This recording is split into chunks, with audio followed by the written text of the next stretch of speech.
from the AskProfWolff page on rdwolff.com. That's rdwolff with two F's.com. And in particular, today's question comes to us from Noah Dunn. His question, like others who have sent me similar questions, has to do with the labor theory of value, something associated particularly with Karl Marx's economics. Although if you actually study the labor theory of value, you will discover that Adam Smith and David Ricardo, usually considered the fathers of modern non-Marxian economics, were actually proponents of a labor theory of value. So associating with Marx is a bit mistaken. Even more mistaken is the dismissal of this idea because it is misunderstood. Here's what I mean. The labor theory of value is not a theory of the prices of things. The prices of things depends on what's going on among the people wanting to buy it and what's going on among the people wanting to sell it. There's a negotiation that goes on, and the price goes up and down depending on how many people are buying and selling and how urgently they want to buy or sell the particular good.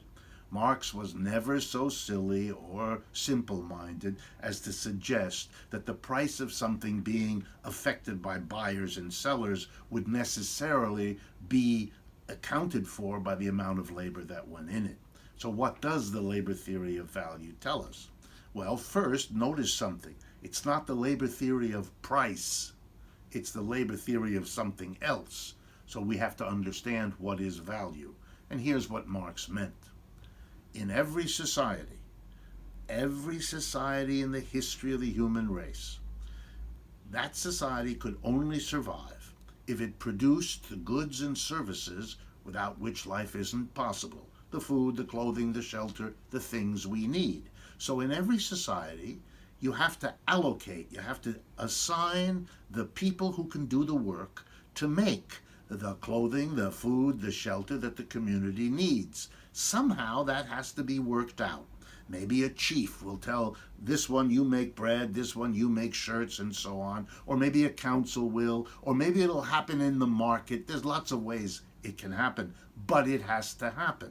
And Marx was very interested in understanding how the labor gets organized in a society. So the labor theory of value was to say, let's look at commodities, things that are produced that we all need, by focusing on the labor in them, because that will tell us something about a society. So let me conclude by focusing in on what Marx thought labor would teach us. And here's the answer. In a society, the labor that gets done to produce everything has an interesting quality. The labor that's done produces more than is given to the people, the laborers, who are doing the work. In other words, laborers always produce a surplus of goods and services beyond what they get. And the interesting question is, who gets that surplus? In slavery, the workers are slaves and the master gets it. In feudalism, the workers are serfs and the lord gets it. And in capitalism, the workers are employees and the employer gets it. The labor theory of value looks at labor because it sees in this arrangement, who produces the surplus and who gets it, a key to what's wrong with society and how it needs to be fixed.